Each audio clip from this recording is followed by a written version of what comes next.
ഈശോ മിശിഹായ്ക്ക് സ്തുതിയായിരിക്കട്ടെ. എല്ലാവരെയും പുതിയൊരു ദിവസത്തിലേക്ക് സ്നേഹപൂർവ്വം ക്ഷണിക്കുന്നു. ദൈവത്തിൻ്റെ കരുണയാൽ നമ്മൾ നല്ല രീതിയിൽ വചനവായന മുന്നോട്ട് കൊണ്ടുപോകുന്നു. കൂടെ പങ്കുചേരുന്ന എല്ലാവരെയും ദൈവം സമൃദ്ധമായി അനുഗ്രഹിക്കട്ടെ എന്ന് പ്രാർത്ഥിക്കുകയും ചെയ്യുന്നു. കൂടുതൽ ആളുകളിലേക്ക് എത്തിച്ചേരുന്നതിന് വേണ്ടിയിട്ട് സബ്സ്ക്രൈബ് ചെയ്ത് കാണാൻ ശ്രമിക്കുമല്ലോ. ഇന്ന് നമ്മൾ വായിക്കാൻ പോകുന്ന വചനഭാഗം വിശുദ്ധ മർക്കോസ് ലീഹായുടെ സുവിശേഷം അധ്യായം 14. യേശുവിനെ വധിക്കാൻ ആലോചന. പെസഹായ്ക്കും പുളിപ്പില്ലാത്ത അപ്പത്തിൻ്റെ തിരുനാളിനും 2 ദിവസമേ ഉണ്ടായിരുന്നുള്ളൂ. യേശുവിനെ ചതിവിൽ പിടികൂടി വധിക്കേണ്ടത് എങ്ങനെയെന്ന് പ്രധാന പുരോഹിതന്മാരും നിയമജ്ഞരും ആലോചിച്ചുകൊണ്ടിരുന്നു. അവർ പറഞ്ഞു, തിരുനാളിൽ വേണ്ട, ജനങ്ങൾ ബഹളമുണ്ടാക്കും. ബഥാനിയായിലെ തൈലാഭിഷേകം. അവൻ ബഥാനിയായിൽ കുഷ്ഠരോഗിയായ ശിമിയോന്റെ വീട്ടിൽ ഭക്ഷണത്തിനിരിക്കവേ ഒരു വെൺകൽ ഭരണി നിറയെ വിലയേറിയ ശുദ്ധ നാർദിയൻ സുഗന്ധ തൈലവുമായി ഒരു സ്ത്രീ അവിടെ വന്നു. അവൾ ഭരണി തുറന്ന് അത് അവൻ്റെ ശിരസിൽ ഒഴിച്ചു. അവിടെ ഉണ്ടായിരുന്ന ചിലർ അമർഷത്തോടെ പരസ്പരം പറഞ്ഞു, ഈ തൈലം പാഴാക്കി കളഞ്ഞത് എന്തിന്? ഇത് 300-ലധികം ദനാറയ്ക്ക് വിറ്റ് ദരിദ്രർക്ക് കൊടുക്കാമായിരുന്നല്ലോ. അവർ അവളെ കുറ്റപ്പെടുത്തി. യേശു പറഞ്ഞു, ഇവളെ സ്വൈര്യമായി വിടുക, എന്തിനിവളെ വിഷമിപ്പിക്കുന്നു? ഇവൾ എനിക്ക് വേണ്ടി ഒരു നല്ല കാര്യം ചെയ്തിരിക്കുന്നു. ദരിദ്രർ എപ്പോഴും നിങ്ങളോട് കൂടിയുണ്ട്, എപ്പോൾ വേണമെങ്കിലും അവർക്ക് നന്മ ചെയ്യാൻ സാധിക്കും. ഞാനാകട്ടെ എപ്പോഴും നിങ്ങളോട് കൂടി ഉണ്ടായിരിക്കുകയില്ല. ഇവൾക്ക് സാധിക്കുന്നത് ഇവൾ ചെയ്തു. എൻ്റെ സംസ്കാരത്തിനു വേണ്ടി ഇവൾ എൻ്റെ ശരീരം മുൻകൂട്ടി തൈലം പൂശുകയാണ് ചെയ്തത്. ഞാൻ സത്യമായി നിങ്ങളോട് പറയുന്നു, ലോകത്തിൽ എവിടെയെല്ലാം സുവിശേഷം പ്രസംഗിക്കപ്പെടുമോ അവിടെയെല്ലാം ഇവൾ ചെയ്ത കാര്യവും ഇവളുടെ സ്മരണയ്ക്കായി പ്രസ്താവിക്കപ്പെടും. യൂദാസിൻ്റെ വഞ്ചന. 12 പേരിൽ ഒരുവനായ യൂദാസ് കറിയാത്ത യേശുവിനെ ഒറ്റക്കെടുക്കാൻ വേണ്ടി പ്രധാന പുരോഹിതന്മാരുടെ അടുത്ത് ചെന്നു. അവർ ഇതറിഞ്ഞ് സന്തോഷിച്ച് അവന് പണം കൊടുക്കാമെന്ന് വാഗ്ദാനം ചെയ്തു. അവനെ എങ്ങനെ ഒറ്റിക്കൊടുക്കാമെന്ന് വിചാരിച്ച് അവൻ അവസരം പാർത്തിരുന്നു. പെസഹ ആചരിക്കുന്നു. പെസഹ ബലി അർപ്പിക്കുന്ന പുളിപ്പില്ലാത്ത അപ്പത്തിൻ്റെ 1-ാം ദിവസം ശിഷ്യന്മാർ യേശുവിനോട് ചോദിച്ചു, നിനക്ക് ഞങ്ങൾ എവിടെ പെസഹ ഒരുക്കണമെന്നാണ് നീ ആഗ്രഹിക്കുന്നത്? അവൻ 2 ശിഷ്യന്മാരെ അയച്ചുകൊണ്ട് പറഞ്ഞു, നിങ്ങൾ നഗരത്തിലേക്ക് ചെല്ലുക. ഒരു കുടം വെള്ളം ചുമന്നുകൊണ്ട് ഒരുവൻ നിങ്ങൾക്കെതിരെ വരും. അവനെ അനുഗമിക്കുക. അവൻ എവിടെ ചെന്ന് കയറുന്നുവോ അവിടുത്തെ ഗൃഹനാഥനോട് പറയുക, ഗുരു ചോദിക്കുന്നു, ഞാൻ എൻ്റെ ശിഷ്യന്മാരടുത്ത് പെസഹ ഭക്ഷിക്കുന്നതിന് എൻ്റെ വിരുന്നുശാല എവിടെയാണ്? സജ്ജീകൃതമായ ഒരു വലിയ മാളികമുറി അവൻ കാണിച്ചു തരും. അവിടെ നമുക്ക് വേണ്ടി ഒരുക്കുക. ശിഷ്യന്മാർ പുറപ്പെട്ട് നഗരത്തിലെത്തി. അവൻ പറഞ്ഞിരുന്നതുപോലെ കണ്ടു. അവർ പെസഹ ഒരുക്കി. സന്ധ്യയായപ്പോൾ അവൻ 12 പേരോട് ഒരുമിച്ച് വന്നു. അവർ ഭക്ഷണത്തിലിരിക്കുമ്പോൾ യേശു പറഞ്ഞു, ഞാൻ സത്യമായി നിങ്ങളോട് പറയുന്നു, എന്നോടൊപ്പം ഭക്ഷണം കഴിക്കുന്ന നിങ്ങളിൽ ഒരുവൻ എന്നെ ഒറ്റിക്കൊടുക്കും. അവർ ദുഃഖിതരായി, അത് ഞാനല്ലല്ലോ എന്ന് ഓരോരുത്തരും അവനോട് ചോദിക്കാൻ തുടങ്ങി. അവൻ പറഞ്ഞു, 12 പേരിൽ എന്നോടൊപ്പം പാത്രത്തിൽ കൈമുക്കുന്നവൻ തന്നെ. മനുഷ്യപുത്രൻ തന്നെക്കുറിച്ച് എഴുതപ്പെട്ടിരിക്കുന്ന പോലെ പോകുന്നു. എന്നാൽ മനുഷ്യപുത്രനെ ഒറ്റിക്കൊടുക്കുന്നതിന് ദുരിതം ജനിക്കാതിരുന്നെങ്കിൽ അവന് നന്നായിരുന്നു. പുതിയ ഉടമ്പടി. അവർ ഭക്ഷിച്ചുകൊണ്ടിരുന്നപ്പോൾ യേശു അപ്പം എടുത്ത് ആശീർവദിച്ച് മുറിച്ച് അവർക്ക് നൽകിക്കൊണ്ട് അരുളി ചെയ്തു, ഇത് സ്വീകരിക്കുവിൻ, ഇതെൻ്റെ ശരീരമാണ്. അനന്തരം പാനപാത്രമെടുത്ത് കൃതജ്ഞതാസ്തോത്രം ചെയ്ത് അവർക്ക് നൽകി. എല്ലാവരും അതിൽ നിന്നും പാനം ചെയ്തു. അവൻ അവരോട് അരുളി ചെയ്തു, ഇത് അനേകർക്ക് വേണ്ടി ചിന്തപ്പെടുന്നതും ഉടമ്പടിയുടേതുമായ എൻ്റെ രക്തമാണ്. സത്യമായി ഞാൻ നിങ്ങളോട് പറയുന്നു, ദൈവരാജ്യത്തിൽ ഞാനിത് നവമായി പാനം ചെയ്യുന്ന ദിവസം വരെ മുന്തിരിയുടെ ഫലത്തിൽ നിന്ന് ഇനി ഞാൻ കുടിക്കുകയില്ല. സ്തോത്രഗീതം ആലപിച്ചതിന് ശേഷം അവർ ഒലിവുമലയിലേക്ക് പോയി. പത്രോസ് ഗുരുവിനെ നിഷേധിക്കും.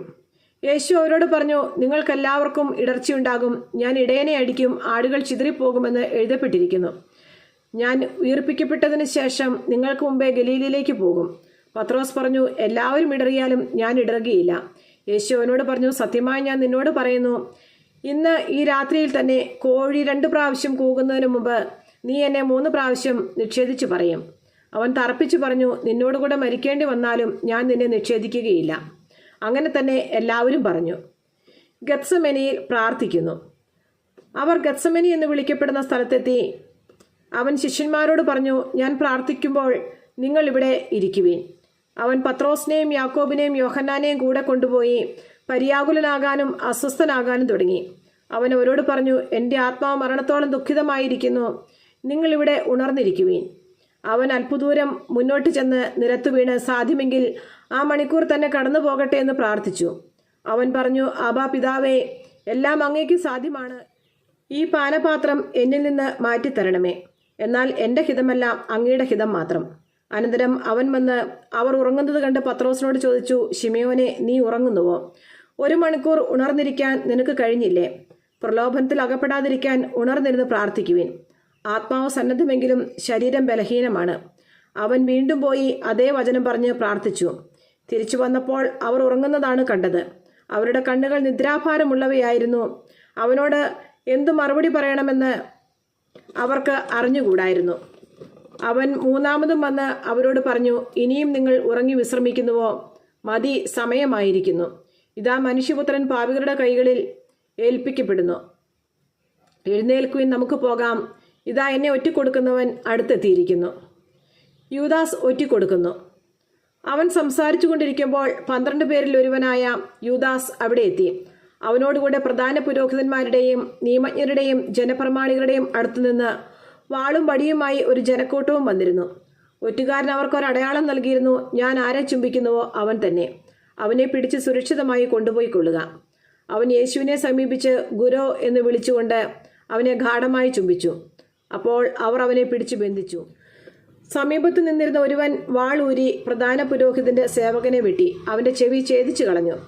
യേശു അവരോട് പറഞ്ഞു, കവർച്ചക്കാരനെതിരെ എന്ന പോലെ വാളും വടിയുമായി എന്നെ ബന്ധിക്കാൻ നിങ്ങൾ വന്നിരിക്കുന്നുവോ? ഞാൻ ദിവസവും ദേവാലയത്തിൽ പഠിപ്പിച്ചുകൊണ്ട് നിങ്ങളോടുകൂടെ ഉണ്ടായിരുന്നു. നിങ്ങൾ എന്നെ പിടിച്ചില്ല. എന്നാൽ വിശുദ്ധ ലിഖിതങ്ങൾ പൂർത്തിയാകേണ്ടിയിരിക്കുന്നു. അപ്പോൾ ശിഷ്യന്മാരെല്ലാവരും അവനെ വിട്ട് ഓടിപ്പോയി. എന്നാൽ ഒരു യുവാവ് അവനെ അനുഗമിച്ചു. അവനൊരു പുതപ്പ് മാത്രമേ തൻ്റെ ശരീരത്തിൽ ചുറ്റിയിരുന്നുള്ളൂ. അവർ അവനെ പിടിച്ചു. അവൻ പുതപ്പ് ഉപേക്ഷിച്ച് നഗ്നനായി ഓടിപ്പോയി. ന്യായാധിപ സംഘത്തിൻ്റെ മുമ്പിൽ അവർ യേശുവിനെ പ്രധാന പുരോഹിതന്റെ അടുത്തേക്ക് കൊണ്ടുപോയി. എല്ലാ പുരോഹിത പ്രമുഖന്മാരും ജനപ്രമാണികളും നിയമജ്ഞരും ഒരുമിച്ച് കൂടി. പത്രോസ് പ്രധാന പുരോഹിതന്റെ മുറ്റം വരെ അവനെ അല്പം അകലെയായി അനുഗമിച്ചു. പിന്നീട് അവൻ പരിചാരകരോടൊപ്പം തീ കാഞ്ഞുകൊണ്ടിരുന്നു. പുരോഹിത പ്രമുഖന്മാരും ന്യായാധിപ സംഘം മുഴുവനും യേശുവിനെ വധിക്കുന്നതിന് അവനെതിരെ സാക്ഷ്യം അന്വേഷിച്ചു. പക്ഷേ അവർ കണ്ടെത്തിയില്ല. പലരും അവനെതിരെ കള്ളസാക്ഷ്യം പറഞ്ഞെങ്കിലും അവ തമ്മിൽ പൊരുത്തപ്പെട്ടില്ല. ചിലർ എഴുന്നേറ്റ് അവനെതിരെ ഇപ്രകാരം കള്ളസാക്ഷ്യം പറഞ്ഞു, കൈകൊണ്ട് പണിത ഈ ദേവാലയം ഞാൻ നശിപ്പിക്കുകയും കൈകൊണ്ട് പണിയാത്ത മറ്റൊന്ന് 3 ദിവസം കൊണ്ട് നിർമ്മിക്കുകയും ചെയ്യുമെന്ന് ഇവൻ പറയുന്നത് ഞങ്ങൾ കേട്ടിട്ടുണ്ട്. ഇക്കാര്യത്തിലും അവരുടെ സാക്ഷ്യങ്ങൾ പൊരുത്തപ്പെട്ടില്ല. പ്രധാന പുരോഹിതന്റെ മധ്യത്തിൽ എഴുന്നേറ്റ് നിന്ന് യേശുവിനോട് ചോദിച്ചു, ഇവർ നിനക്കെതിരെ സാക്ഷ്യപ്പെടുത്തുന്നതിന് നിനക്ക് മറുപടിയൊന്നും പറയാനില്ലേ? അവൻ നിശബ്ദനായിരുന്നു, മറുപടിയൊന്നും പറഞ്ഞില്ല.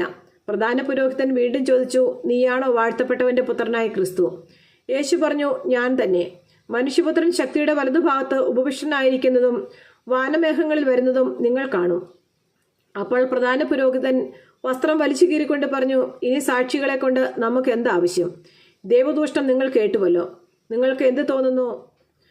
അവൻ മരണത്തിന് അർഹനാണെന്ന് അവരെല്ലാവരും വിധിച്ചു. ചിലർ അവനെ തുപ്പാനും അവന്റെ മുഖം മൂടിക്കെട്ടി മുഷ്ടി കൊണ്ട് ഇടിക്കാനും നീ പ്രവചിക്കുക എന്ന് അവനോട് പറയാനും തുടങ്ങി. ഭൃത്യന്മാർ അവന്റെ ചെകിട്ടത്തടിച്ചു. പത്രോസ് തള്ളി പറയുന്നു. പത്രോസ് താഴെ മുറ്റത്തിരിക്കുമ്പോൾ പ്രധാന പുരോഹിതന്റെ പരിചാരികമാരിൽ ഒരുവൾ വന്ന് അവൻ തീ കാഞ്ഞുകൊണ്ടിരിക്കുന്നത് കണ്ട് അവനെ നോക്കി പറഞ്ഞു, നീയും നസ്രായനായ യേശുവിന്റെ കൂടെയായിരുന്നല്ലോ. അവനാകട്ടെ, നീ പറയുന്നത് എന്തെന്ന് ഞാൻ അറിയുന്നില്ല, എനിക്ക് മനസ്സിലാകുന്നുമില്ല എന്ന് നിഷേധിച്ചു പറഞ്ഞു.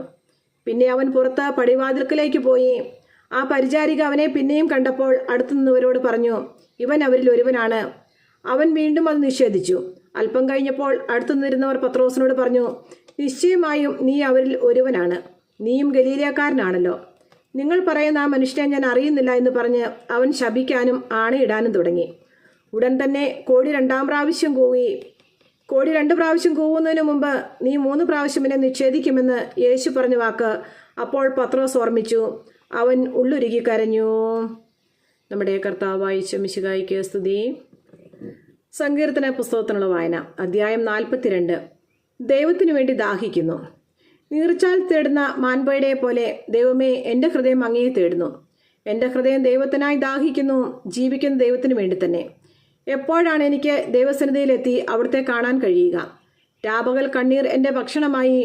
എവിടെ നിന്റെ ദൈവമെന്ന് ഓരോരുത്തർ നിരന്തരം എന്നോട് ചോദിച്ചു. ജനക്കൂട്ടത്തോടൊപ്പം ഞാൻ പോയി. ദേവാലയത്തിലേക്ക് ഞാൻ അവരെ ഘോഷയാത്രയായി നയിച്ചു. ആഹ്ലാദാരവും കൃതജ്ഞതാഗീതങ്ങളും ഉയർന്നു. ജനം ആർത്തുല്ലസിച്ചു. ഹൃദയം പൊട്ടിക്കരയുമ്പോൾ ഞാൻ ഇതെല്ലാം ഓർക്കുന്നു. എൻ്റെ ആത്മാവെ, നീ എന്തിനു വിഷാദിക്കുന്നു? നീ എന്തിനു നെടുവീർപ്പിടുന്നു? ദൈവത്തിൽ പ്രത്യാശ വയ്ക്കുക. എൻ്റെ സഹായവും ദൈവവുമായി അവിടുത്തെ ഞാൻ വീണ്ടും പുകഴ്ത്തും. എൻ്റെ ആത്മാവ് വിഷാദം പൂണ്ടിരിക്കുന്നു. അതിനാൽ ജോർദാൻ പ്രദേശത്തും ഹെർമോണിലും മിസാർ മലയിലും വെച്ച് അങ്ങയെ ഞാൻ അനുസ്മരിക്കും. അങ്ങയുടെ വെള്ളച്ചാട്ടങ്ങളുടെ ഇരമ്പൽ കൊണ്ട് ആഴം ആഴത്തെ വിളിക്കുന്നു. അങ്ങയുടെ തിരമാലകളും ഓളങ്ങളും എൻ്റെ മീതെ കടന്നു പോകുന്നു. കർത്താവ് പകൽ സമയത്ത് തൻ്റെ കാരുണ്യം വർഷിക്കുന്നു. രാത്രികാലത്ത് അവിടത്തേക്ക് ഞാൻ ഗാനം ആലപിക്കും. എൻ്റെ ജീവൻ്റെ ദൈവത്തോടുള്ള പ്രാർത്ഥന തന്നെ. അവിടുന്ന് എന്നെ മറന്നത് എന്തുകൊണ്ട്, ശത്രുവിൻ്റെ പീഡനം മൂലം എനിക്ക് വിലപിക്കേണ്ടി വന്നത് എന്തുകൊണ്ട് എന്ന് എൻ്റെ രക്ഷാശിലയായ ദൈവത്തോട് ഞാൻ ചോദിക്കും. നിന്റെ ദൈവം എവിടെയെന്ന് ശത്രുക്കൾ എന്നോട് ചോദിക്കുന്നു.